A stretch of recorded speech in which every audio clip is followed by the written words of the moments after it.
ਬਿਸਮਿਲ੍ਲਾਹਿਰ ਰਹਿਮਾਨ ਰਹੀਮ ਤੇ अस्सलाम वालेकुम। ਅੱਜ ਦੇ ਪੰਜਾਬੀ ਵੀਲੌਗ 'ਚ ਸੱਜਣਾ ਮਿੱਤਰਾਂ ਭੈਣਾਂ ਭਰਾਵਾਂ ਤੇ ਮਾਵਾਂ ਨੂੰ ਜੀ ਆਇਆਂ ਨੂੰ। ਅੱਜ ਦੀ ਗੱਲ ਮਰੀਮ ਰਾਜ ਤੇ ਮੁਸ਼ਤਰੀ ਹੁਸ਼ਿਆਰ ਬਾਸ਼।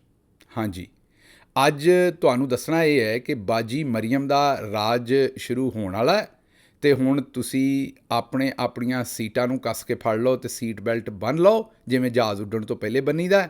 ਮੀਨ ਸਾਡੇ 'ਤੇ ਨਾ ਰਹਿਣਾ, ਧਿਆਨ ਨਾਲ ਰਹਿਣਾ, ਬਾਅਦ ਵਿੱਚ ਨਾ ਆਖਣਾ ਕਿ ਦੱਸਿਆ ਨਹੀਂ ਸੀ, ਕਿਉਂਕਿ ਜੋ ਕੁਝ ਹੁਣ ਤੁਹਾਡੇ ਨਾਲ ਹੋ ਜਾਣਾ ਹੈ ਉਸ ਤੋਂ ਬਾਅਦ ਹਰ ਬੰਦੇ ਨੂੰ ਅਗਰ ਪਹਿਲੇ ਤੇ ਉਸਨੇ ਨਾ ਦੱਸਿਆ ਔਰ ਉਹਨੇ ਇਹਤਿਆਤ ਨਾ ਕੀਤੀ ਤੇ ਫਿਰ ਜੋ ਕੁਝ ਤੁਹਾਡੀਆਂ ਜ਼ਾਤੀ ਜ਼ਿੰਦਗੀਆਂ 'ਚ ਹੋ ਸਕਦਾ ਹੈ ਉਹ ਤੁਸੀਂ ਸੋਚਿਆ ਵੀ ਨਹੀਂ ਹੋਏਗਾ। ਤੇ ਮੁਕੰਮਲ ਤਫਸੀਲ ਤੁਹਾਡੇ ਸਾਹਮਣੇ ਰੱਖਦੇ ਹਾਂ ਕਿ ਤੁਹਾਡੇ ਨਾਲ ਹੋ ਕੀ ਸਕਦਾ ਹੈ ਤੇ ਬਾਜੀ ਮਰੀਮ ਨੇ ਕਰਨਾ ਕੀ ਹੈ। ਲੇਕਿਨ ਉਸ ਤੋਂ ਪਹਿਲਾਂ ਦੱਸਦੇ ਹਾਂ ਕਿ ਅੱਜ ਹੋਇਆ ਕੀ। ਅੱਜ ਮਤਲਬ ਕੱਲ੍ਹ ਜਦੋਂ ਅਸੈਂਬਲੀ ਦਾ ਇਜਲਾਸ ਹੋਇਆ, ਅੱਜ ਤੇ ਜ਼ਾਹਰੀ ਗੱਲ ਹੈ ਸਪੀਕਰ ਦਾ ਜਿਹੜਾ ਇਲੈਕਸ਼ਨ ਹੋਏਗਾ 24 ਤਾਰੀਖ ਨੂੰ, ਇਹ ਗੱਲ ਮੈਂ ਕਰਨ ਡਿਆ 23 ਤਾਰੀਖ ਦੀ ਜਦੋਂ ਇਜਲਾਸ ਹੋਇਆ ਜਿਹਦੇ ਵਿੱਚ ਬਾਜੀ ਮਰੀਮ ਨੇ ਆਉਣਾ ਸੀ। ਉਸ ਤੋਂ ਪਹਿਲਾਂ ਜਿਹੜੀ ਪੰਜਾਬ ਅਸੈਂਬਲੀ ਸੀ ਉਹਦੇ ਆਲੇ ਦੁਆਲੇ ਇੰਨੀ ਕੁ ਪੁਲਿਸ ਲਾ ਛੱਡੀ ਕਿ ਇੰਜ ਲੱਗ ਰਿਹਾ ਸੀ ਕਿ ਇਹ ਫਲਸਤੀਨ ਦਾ ਕੋਈ ਇਲਾਕਾ ਗਜ਼ਾ ਹੈ ਤੇ ਉੱਥੇ ਪੁਲਿਸ ਹੀ ਪੁਲਿਸ ਹੈ। ਸਿਰਫ ਪੁਲਿਸ ਨਹੀਂ ਸੀ ਉੱਥੇ, ਉਹ ਜਿਹੜੇ ਮਜ਼ਾਰੀਨ ਤੇ ਪਾਣੀ ਸੁੱਟਣ ਵਾਲੀ ਤੋਪ ਹੁੰਦੀ ਹੈ ਨਾ, ਜਿਹਨੂੰ ਵਾਟਰ ਕੈਨਨ ਆਉਂਦੇ, ਵਾਟਰ ਪਾਣੀ ਤੇ ਕੈਨਨ ਤੋਪ, ਪਾਣੀ ਵਾਲੀ ਤੋਪ, ਉਹਦੇ 'ਚੋਂ ਗੋਲਾ ਤਾਂ ਨਹੀਂ ਵੱਜਦਾ ਪਰ ਪਾਣੀ ਗੋਲੇਆਰ ਹੀ ਵੱਜਦਾ ਹੈ। ਅਤੇ ਸਿਆਲਾਂ ਦੇ ਵਿੱਚ ਤੇ ਜਦੋਂ ਠੰਡਾ ਪਾਣੀ ਵੱਜਦਾ ਤੇ ਬੰਦਾ ਇੱਕ ਵਾਰੀ ਪਤਾ ਲੱਗ ਜਾਂਦਾ ਬੰਦੇ ਨੂੰ 14 ਤਬਕ ਨਹੀਂ, ਪਤਾ ਨਹੀਂ ਕਿਹੜੇ ਕਿਹੜੇ ਤਬਕ ਰੌਸ਼ਨ ਹੋ ਜਾਂਦੇ ਨੇ। ਅਤੇ ਦੂਜੀ ਮੁਸੀਬਤ ਇਹ ਕਰਦੇ ਨੇ ਕਿ ਉਹਦੇ ਵਿੱਚ ਕੋਈ ਕੈਮੀਕਲ ਪਾ ਦਿੰਦੇ ਨੇ ਅਤੇ ਉਹ ਬੰਦੇ ਨੂੰ ਫਿਰ ਬਾਅਦ ਦੇ ਵਿੱਚ ਪਿੰਡੇ 'ਤੇ ਖੁਰਕ ਹੁੰਦੀ ਰਹਿੰਦੀ ਹੈ ਉਹ ਪਾਣੀ ਵੱਜਣ ਤੋਂ ਬਾਅਦ, ਅਤੇ ਕੋਈ ਜ਼ਹਿਰੀਲਾ ਕੈਮੀਕਲ ਉਹਦੇ 'ਚ ਪਾਉਂਦੇ ਨੇ। ਉਹ ਬਹਰਹਾਲ ਜਿਹੜੀਆਂ ਪਾਣੀ ਵਾਲੀਆਂ ਤੋਪਾਂ ਸਨ ਉਹ ਵੀ ਲਿਆ ਕੇ ਉੱਥੇ ਖੜੀਆਂ ਕੀਤੀਆਂ ਸਨ। ਇੰਝ ਹੀ ਲੱਗ ਰਿਹਾ ਸੀ ਕਿ ਕੋਈ ਮਹਿਮੂਦ ਗਜ਼ਨਵੀ ਆਇਆ ਪਤਾ ਨਹੀਂ, ਜਾਂ ਜੋਧਾ ਬਾਈ ਦਾ ਕਾਫਲਾ ਜਾ ਰਿਹਾ ਜਿਹੜਾ ਉੱਥੇ ਜੋਧਾ ਬਾਈ ਬਾਦਸ਼ਾਹ ਅਕਬਰ ਦੀ ਇੱਕ ਬੇਗਮ ਸੀ ਅਤੇ ਫਤਿਹਪੁਰ ਸੀਕਰੀ 'ਚ ਉਹਦਾ ਬਹੁਤ ਵੱਡਾ ਕਿਲ੍ਹਾ ਬਣਿਆ ਹੋਇਆ, ਜੋਧਾ ਬਾਈ ਫੋਰਟ ਉਹਨੂੰ ਆਖਦੇ ਨੇ, ਜਿੱਥੇ ਤਾਜ ਮਹਿਲ ਹੈ ਉਹਦੇ ਤੋਂ ਕੋਈ ਮੇਰਾ ਖਿਆਲ, ਮੈਨੂੰ ਹੁਣ ਚੇਤਾ ਨਹੀਂ ਕਿੱਡੀ ਦੂਰ ਗਏ ਸਾਂ ਅਸੀਂ, ਬਹਰਹਾਲ ਇਹ ਨਹੀਂ ਚੇਤਾ ਵੀ ਕਿੱਡੀ ਕੁ ਦੂਰ ਹੈ, ਬਲਕਿ ਘੰਟਾ 2 ਘੰਟੇ ਦਾ ਹੀ ਸਫ਼ਰ ਸੀ ਕੋਈ, ਜਾਂ ਸ਼ਾਇਦ ਅੱਧੇ ਘੰਟੇ ਦਾ ਸੀ ਜਾਂ ਘੰਟੇ ਦਾ ਸੀ, ਬਲਕਿ ਬਹੁਤ ਲੰਬਾ ਸਫ਼ਰ ਨਹੀਂ ਹੈ। ਉੱਥੇ ਜੋਧਾ ਬਾਈ ਫੋਰਟ ਹੈ ਅਤੇ ਉੱਥੇ ਹੀ ਜਿਹੜਾ ਤਾਨਸੈਨ ਜਿੱਥੇ ਬਹਿ ਕੇ ਗਾਉਂਦਾ ਸੀ ਨਾ, ਅਤੇ ਆਉਂਦੇ ਸਨ ਵੀ ਗਾਉਂਦਾ ਹੈ ਅਤੇ ਉੱਤੋਂ ਪਾਣੀ ਡਿੱਗਦਾ ਸੀ, ਮੈਨੂੰ ਬਾਰਿਸ਼ ਹੁੰਦੀ ਸੀ, ਉਹ ਜਿਹੜੇ ਤਖ਼ਤ ਦੇ ਉੱਤੇ ਬਹਿ ਕੇ ਜਾਂ ਜਿਹੜੀ ਜਗ੍ਹਾ 'ਤੇ ਬਹਿ ਕੇ ਆਪਣੇ ਰਾਗ ਮਲਹਾਰ ਕੇ ਪਤਾ ਨਹੀਂ ਕਿਹੜੀਆਂ ਸ਼ਾਵਾਂ ਗਾਉਂਦਾ ਸੀ, ਉਹ ਉਸੇ ਹੀ ਜਿਹੜਾ ਫਤਿਹਪੁਰ ਸੀਕਰੀ 'ਚ ਜੋਧਾ ਬਾਈ ਫੋਰਟ ਸੀ। ਉਹਦੇ 'ਤੇ ਕਿਸ ਦਿਨ ਫਿਰ ਗੱਲ ਕਰਾਂਗੇ। ਪਰ ਗੱਲ ਕਹਿਣ ਦੀ ਇਹ ਹੈ ਵੀ ਇੰਜ ਨਹੀਂ ਸੀ ਲੱਗ ਰਿਹਾ ਕਿ ਬਾਜੀ ਮਰੀਮ ਆ ਰਹੀ ਹੈ, ਇੰਜ ਹੀ ਲੱਗ ਰਿਹਾ ਸੀ ਕੋਈ ਰਾਣੀ ਆ ਰਹੀ ਹੈ, ਮਹਾਰਾਣੀ ਆ ਰਹੀ ਅਤੇ ਅਸੀਂ ਸਾਰੇ ਗੁਲਾਮ ਹੈ। ਡਾਲਫਨ ਦੇ ਪਤਾ ਨਹੀਂ ਕੋਈ 800,000 ਬੰਦਾ ਲਾ ਛੱਡਿਆ, ਪੁਲਿਸਾਂ ਦੇ ਹਜ਼ਾਰਾਂ ਬੰਦੇ ਲਾ ਦਿੱਤੇ, ਫੀਮੇਲ ਪੁਲਿਸ ਜਿਹੜੀ ਹੈ ਜ਼ਨਾਨਾ ਪੁਲਿਸ ਉਹ ਬੇਸ਼ੁਮਾਰ ਲਾ ਛੱਡੀ, ਜਿਹੜੇ PTI ਦੇ ਬੰਦੇ ਸਨ ਇੱਕ ਇੱਕ ਨੂੰ ਚੈੱਕ ਕੀਤਾ ਗਿਆ, ਬਲਕਿ ਸੁੰਘਿਆ ਗਿਆ, ਸੁੰਘ ਕੇ ਵੇਖਦੇ ਸਨ ਵੀ ਇਹਨਾਂ ਦੇ ਵਿੱਚੋਂ ਕੋਈ ਮੀਆਂ ਮੁਹੰਮਦ ਅਸਲਮ ਤਾਂ ਨਹੀਂ ਹੈ। ਮੀਆਂ ਮੁਹੰਮਦ ਅਸਲਮ ਇਕਬਾਲ ਜਿਹੜਾ ਇਮਰਾਨ ਖਾਨ ਦਾ ਨਾਮਜ਼ਦ ਕਾਇਦੇ ਹਿਜ਼ਬ ਇਖਤਲਾਫ ਹੁਣ ਬਣੇਗਾ, ਕਿਉਂਕਿ ਇਲੈਕਸ਼ਨ ਤੇ ਨਾ ਖੋਹ ਲਿਆ ਹੈ, ਉੱਥੇ ਵਜ਼ੀਰ ਆਲਾ ਅਤੇ ਬਾਜੀ ਮਰੀਮ ਨੂੰ ਬਣਵਾਉਣਾ ਹਰ ਸੂਰਤ, ਚੌਧਰੀ ਨਿਜ਼ਾਮਦੀਨ ਸਾਹਿਬ ਨੇ, ਅਤੇ ਅਸਲਮ ਇਕਬਾਲ ਸਾਹਿਬ ਨੂੰ ਜ਼ਮਾਨਤ ਵੀ ਲੱਭੀ ਸੀ, ਪਰ ਉਹਨਾਂ ਨੂੰ ਕਿਸੇ ਸੂਰਤ ਅਸੈਂਬਲੀ ਦੇ ਵਿੱਚ ਉਹ ਨਾ ਜਾ ਸਕਣ, ਇਸ ਆਸਤੇ ਇਹ ਸਾਰਾ ਜਿਹੜਾ ਆਲੇ ਦੁਆਲੇ ਇਹ ਸਾਰਾ ਮਾਹੌਲ ਬਣਾਇਆ ਸੀ, ਇਹ ਬਣਾਇਆ ਹੋਇਆ ਸੀ। ਉਹਦੇ ਵਿੱਚ ਬਾਜੀ ਮਰੀਮ ਆਈ। ਬਾਜੀ ਮਰੀਮ ਜਿਸ ਵੇਲੇ ਆਈ ਅਤੇ ਇੱਕ ਖੁਫੀਆ ਦਰਵਾਜ਼ੇ ਤੋਂ ਬਾਜੀ ਆਈ।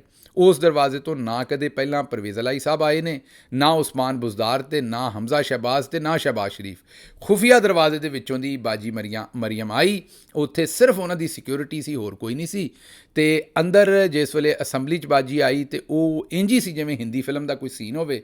ਬਾਜੀ ਕਿਉਂਕਿ ਸਾਡੀ ਜਿਹੜੀ ਉਹ ਫੋਟੋਸ਼ੂਟ ਬਹੁਤ ਕਰਵਾਉਂਦੀ ਹੈ, ਉਹਨਾਂ ਨੇ ਮੇਰੇ ਖਿਆਲ ਜਿਹੜੀ ਤਿਆਰੀ ਕੀਤੀ ਸੀ ਉਹ ਕੋਈ ਹਿੰਦੀ ਫਿਲਮ ਰਾਜਨੀਤੀ ਜਾਂ ਕੋਈ ਹੋਰ ਫਿਲਮ ਵੇਖੀ ਹੋਏਗੀ, ਉਹਦੇ ਵਿੱਚ ਜਿਸ ਤਰੀਕੇ ਨਾਲ ਉਹ ਹੱਥ ਉੱਤੇ ਚੁੱਕ ਕੇ ਆਪਣਾ ਜਿਹੜਾ ਨੇ ਉਹ ਸਲਾਮ ਕਰਦੇ ਨੇ ਸਾਰਿਆਂ ਨੂੰ ਹਿੰਦੁਸਤਾਨ ਦੇ ਵਿੱਚ, ਉਹ ਉਹਨਾਂ ਨੇ ਕੀਤਾ ਪ੍ਰਣਾਮ ਜਾਂ ਸਲਾਮ, ਜੋ ਵੀ ਹੁਣ ਤੁਸੀਂ ਉਹਨਾਂ ਨੂੰ, ਉਹ ਤਾਂ ਪ੍ਰਣਾਮ ਹੀ ਕਰਦੇ ਨੇ ਜ਼ਾਹਿਰ ਹੈ। ਅਤੇ ਬਾਜੀ ਨੇ ਜਨਾਬ ਪ੍ਰਣਾਮ ਕੀਤਾ ਸਾਰਿਆਂ ਨੂੰ ਔਰ ਬਾਜੀ ਆ ਕੇ ਆਪਣੀ ਸੀਟ 'ਤੇ ਬੈਠੀ। ਅਤੇ ਜਿਵੇਂ ਤੁਸੀਂ ਪੰਜਾਬੀ ਫਿਲਮਾਂ 'ਤੇ ਵੇਖੀਆਂ ਹੀ ਨੇ, ਪੰਜਾਬੀ ਵੀਲਾਗ ਦੀ ਗੱਲ ਹੋਣ ਡਈ, ਅਤੇ ਪੰਜਾਬੀ ਫਿਲਮਾਂ ਦੇ ਵਿੱਚ ਜਿਹੜੀਆਂ ਨਾਲ ਹੁੰਦੀਆਂ ਨੇ ਹੀਰੋਇਨ ਦੇ, ਉਹ ਆਹੋ ਨਹੀਂ ਆਹੋ ਵਾਲੀਆਂ, ਉਹ ਤੁਸੀਂ ਵੇਖਿਆ ਹੋਏਗਾ ਕਿ ਲੱਭ ਕੇ ਮੇਰੇ ਵਰਗੀਆਂ ਕੋਝੀਆਂ ਪਾਈ ਜਾਂਦੀਆਂ ਨੇ। ਮਤਲਬ ਜਦੋਂ ਫਿਲਮ ਬਣਦੀ ਹੈ ਨਾ ਅਤੇ ਉਹਦੇ ਵਿੱਚ ਹੀਰੋਇਨ ਤਾਂ ਜ਼ਾਹਰੀ ਗੱਲ ਹੈ ਸੋਹਣੀ ਸੁਨੱਖੀ ਹੁੰਦੀ ਹੈ, ਅਤੇ ਬਾਜੀ ਮਰੀਅਮ ਸਾਡੀ ਭੈਣ ਹੈ ਵੱਡੀ, ਰੱਬ ਨੇ ਉਹਨੂੰ ਵੀ ਸੋਹਣੀ ਸੁਨੱਖੀ ਬਣਾਇਆ, ਰੱਬ ਲੰਮੀ ਉਮਰ ਵੀ ਦੇਵੇ, ਸਿਹਤ ਵੀ ਦੇਵੇ। ਲੇਕਿਨ ਉਹ ਜਿਹੜੀ ਫਿਲਮ ਹੁੰਦੀ ਹੈ ਨਾ ਪੰਜਾਬੀ, ਉਹਦੇ ਵਿੱਚ ਜਿਹੜੀਆਂ ਹੀਰੋਇਨ ਦੇ ਨਾਲ ਹੁੰਦੀਆਂ ਨੇ ਨਾ, ਉਹ ਮੇਰੇ ਯਾਰ ਦੀਆਂ ਲੱਭ ਕੇ ਜਿਹੜੀਆਂ ਨਾ ਉਹ ਮੇਰੇ ਤਰ੍ਹਾਂ ਦੀਆਂ ਕੋਝੀਆਂ ਨਾਲ ਖੜੀਆਂ ਕੀਤੀਆਂ ਹੁੰਦੀਆਂ ਨੇ। ਉਹਨਾਂ ਦਾ ਕੰਮ ਆਹੋ ਨਹੀਂ ਆਹੋ ਹੁੰਦਾ। ਅੱਛਾ, ਉਹ ਤੁਸੀਂ ਸੋਚਦੇ ਹੋਵੋ ਕਿ ਪੰਜਾਬ 'ਚ ਜਿਹੜੀਆਂ ਆਮ ਮਟਿਆਰਾਂ ਨੇ, ਕੁੜੀਆਂ ਨੇ, ਉਹ ਐਡੀਆਂ ਮਾੜੀਆਂ ਵੀ ਨਹੀਂ ਹੁੰਦੀਆਂ ਜਿਹੋ ਜਿਹੀਆਂ ਫਿਲਮਾਂ 'ਚ ਨਾਲ ਖੜੀਆਂ ਕੀਤੀਆਂ ਹੁੰਦੀਆਂ। ਅਤੇ ਉਹ ਕਿਉਂ ਕੀਤੀਆਂ ਹੁੰਦੀਆਂ? ਦੋ ਮਕਸਦ ਹੁੰਦੇ ਨੇ। ਇੱਕ ਤਾਂ ਤੁਹਾਨੂੰ ਕੰਨ ਹੋ ਜਾਣ ਉਹਨਾਂ ਨੂੰ ਵੇਖ ਕੇ ਨਾ, ਜਦੋਂ ਤੁਸੀਂ ਉਹਨੂੰ ਵੇਖੋ, ਲਾਗੇ ਵਾਲੀ ਨੂੰ ਵੇਖੋ, ਤਾਂ ਤੁਹਾਨੂੰ ਹੋਰ ਸਮਝ ਆਉਂਦੀ ਹੈ ਵੀ ਹੀਰੋਇਨ ਕਿੱਡੀ ਸੋਹਣੀ ਹੈ। ਮਤਲਬ ਜੇ ਉਹ ਇਕੱਲੀ ਹੀਰੋਇਨ ਹੋਵੇ ਤਾਂ ਤੁਸੀਂ ਜ਼ਿਹਨ 'ਚ ਸੋਚਦੇ ਹੋ ਵੀ ਚਲੋ ਸੋਹਣੀ ਹੈ, ਰੱਬ ਨੇ ਸੋਹਣੀ ਬਣਾਇਆ ਇਹਨੂੰ, ਬਸ ਚਲੋ ਸੋਹਣੀ ਹੈ। ਲੇਕਿਨ ਨਾਲ ਜਿਸ ਵੇਲੇ ਤੁਹਾਨੂੰ ਡਰਾਉਣਾ ਖਾਬ ਮੇਰੇ ਵਰਗਾ ਵਿਖਾਇਆ ਜਾਂਦਾ ਨਾਲ ਖੜਾ ਕਰਕੇ, ਅਤੇ ਉਹ ਜਿਸ ਵੇਲੇ ਤੁਸੀਂ ਕੰਟਰਾਸਟ ਦੇਖਦੇ ਹੋ ਨਾ, ਜਿਵੇਂ ਬਲੈਕ ਐਂਡ ਵਾਈਟ ਟੀਵੀ ਤੋਂ ਕਲਰ ਟੀਵੀ 'ਤੇ ਬੰਦਾ ਜਾਂਦਾ ਹੈ, ਜਾਂ ਜਿਵੇਂ ਘਸੁੰਨ ਦੇ ਥਾਂ ਦੇ ਉੱਤੇ ਪਿਆਰ ਦਾ ਕੋਈ ਹੱਥ ਰੱਖੇ ਸਿਰ 'ਤੇ, ਤਾਂ ਉਹਦਾ ਫ਼ਰਕ ਹੈ। ਜਿਵੇਂ ਮਿਰਚਾਂ ਦੇ ਥਾਂ 'ਤੇ ਠੰਡਾ ਪਾਣੀ ਮਿੱਠਾ ਮਿਲੇ ਤਾਂ ਉਹਦਾ ਫ਼ਰਕ ਮਹਿਸੂਸ ਹੁੰਦਾ। ਇੰਝ ਹੀ ਤੁਹਾਨੂੰ ਫਿਰ ਫ਼ਰਕ ਮਹਿਸੂਸ ਹੁੰਦਾ ਕਿ ਵਾਕਈ ਬਈ ਹੁਸਨ ਕੀ ਹੁੰਦਾ ਉਹ ਹੈ, ਅਤੇ ਕੋਝਾਪਨ ਕੀ ਹੁੰਦਾ ਉਹ ਮੇਰੇ ਵਰਗਾ ਬੰਦਾ ਜਦੋਂ ਨਾਲ ਖਿਲਾ ਰਿਹਾ ਹੋਵੇ ਤਾਂ ਆਪੇ। ਤਾਂ ਇਸ ਵਜ੍ਹਾ ਤੋਂ ਫਿਲਮਾਂ ਵਾਲੇ ਜਾਣ ਕੇ ਉਹ ਜਿਹੜੀਆਂ ਆਹੋ ਨਹੀਂ ਆਹੋ ਨੇ ਨਾ, ਉਹ ਵੀ ਚੰਗੀਆਂ ਲੱਭ ਸਕਦੀਆਂ ਸੁਨੱਖੀਆਂ ਮੂੰਹ ਮੱਥੇ ਵਾਲੀਆਂ, ਉਹ ਜਾਣ ਕੇ ਮੇਰੇ ਵਰਗੀਆਂ ਜਿਹੜੀਆਂ ਉਹ ਨਾਲ ਖਿਲਾਰੀਆਂ ਜਾਂਦੀਆਂ ਨੇ, ਤਾਂ ਕਿ ਹੀਰੋ ਜਾਂ ਹੀਰੋਇਨ ਦੀ ਉਠਾਨ ਜ਼ਿਆਦਾ ਹੋ ਜਾਏ। ਇਹ ਸਿਰਫ ਹੀਰੋਇਨ ਨਾਲ ਨਹੀਂ ਕਰਦੇ, ਜਿਹੜੇ ਹੀਰੋ ਦੇ ਨਾਲ ਵੀ, ਜਿਹੜੇ ਫਿਲਮੀ ਹੀਰੋ ਸੁਲਤਾਨ ਰਾਈ ਸਾਹਿਬ ਦੇ ਨਾਲ ਵੀ ਮਾਖੇ ਮਾਝੇ ਗਾਮੇ ਖਿਲਾਰੇ ਹੁੰਦੇ ਨੇ, ਉਹ ਵੀ ਬਸ ਪੂਰੇ ਹੀ ਹੁੰਦੇ ਨੇ ਵੇਖਣ ਨੂੰ। ਉਹਨਾਂ ਦੀਆਂ ਵੀ ਤਵੀਤੜੀਆਂ ਦੇਖਣ ਵਾਲੀਆਂ ਹੁੰਦੀਆਂ ਨੇ, ਉਹ ਵੀ ਇੰਝ ਹੀ ਲੱਗਦੇ ਨੇ ਵੀ ਬਸ ਕਿਤੇ ਮੌਦੇ ਖੂਹ ਤੋਂ ਹੀ ਫੜ ਕੇ ਲਿਆ ਕੇ ਤੇ ਨਾਲ ਖੜੇ ਕਰ ਦਿੱਤੇ ਨੇ। ਬਹਰਹਾਲ ਬਾਜੀ ਮਰੀਅਮ ਜਿਸ ਵੇਲੇ ਅਸੈਂਬਲੀ 'ਚ ਆਈ ਤੇ ਉੱਥੇ ਵੀ ਨਾਲ ਆਹੋ ਵਾਲੀ ਇੱਕ ਸਾਡੀ ਭੈਣ ਹੈ ਸੀ। ਹਾਂਜੀ, ਮੈਂ ਗੱਲ ਕਰਨ ਡਿਆ ਮਰੀਅਮ ਔਰੰਗਜ਼ੇਬ ਸਾਹਿਬਾ ਦੀ, ਔਰ ਮੈਂ ਗੱਲ ਇਹ ਕਰਨ ਡਿਆ ਕਿ ਉਹ ਉੱਥੇ ਮੌਜੂਦ ਸਨ, ਉਹਨਾਂ ਨੂੰ ਲਿਆਂਦਾ ਗਿਆ ਸੀ। ਮਾਜ਼ਰਤ ਜ਼ਰਾ ਗਲਾ ਖੁਸ਼ਕ ਹੋ ਗਿਆ ਸੀ। ਮਰੀਅਮ ਔਰੰਗਜ਼ੇਬ ਸਾਹਿਬਾ ਵੀ ਉੱਥੇ ਤਸ਼ਰੀਫ ਰੱਖਦੀਆਂ ਸਨ, ਉਹਨਾਂ ਨੂੰ ਨਾਲ ਭਾਇਆ ਗਿਆ ਸੀ ਬਾਜੀ ਦੇ, ਤਾਂ ਕਿ ਉਹ ਆਹੋ ਨਹੀਂ ਆਹੋ ਵੀ ਆਖਣ, ਅਤੇ ਜ਼ਰਾ ਲੋਕਾਂ ਨੂੰ ਮਹਿਸੂਸ ਵੀ ਹੋਵੇ ਬਾਜੀ ਦੀ ਪਰਸਨੈਲਿਟੀ ਵੀ, ਲੀਡਰਸ਼ਿਪ ਵੀ ਸਾਰੀ, ਉਹ ਪਤਾ ਲੱਗੇ ਲੋਕਾਂ ਨੂੰ ਕਿ ਇੱਕ ਲੀਡਰ ਅਤੇ ਫਾਲੋਅਰ 'ਚ ਫ਼ਰਕ ਕੀ ਹੁੰਦਾ ਹੈ। ਬਹਰਹਾਲ ਜੀ, ਉਹਨਾਂ ਨੇ ਹੁਣ ਰਾਜ ਆਪਣਾ ਸੰਭਾਲ ਲੈਣਾ ਥੋੜ੍ਹੇ ਦਿਨਾਂ ਦੇ ਵਿੱਚ, ਅਤੇ ਉਸ ਤੋਂ ਬਾਅਦ ਮੈਂ ਸਿਰਫ ਤੁਹਾਨੂੰ ਦੱਸਣਾ ਇਹ ਸੀ ਕਿ ਪੰਜਾਬ ਪੁਲਿਸ ਵੀ ਉਹਨਾਂ ਦੇ ਅੰਡਰ ਆ ਜਾਣੀ ਹੈ, ਉਸ ਦੇ ਨਾਲ ਸਪੈਸ਼ਲ ਬ੍ਰਾਂਚ ਵੀ ਉਹਨਾਂ ਦੇ ਅੰਡਰ ਆ ਜਾਣੀ ਹੈ।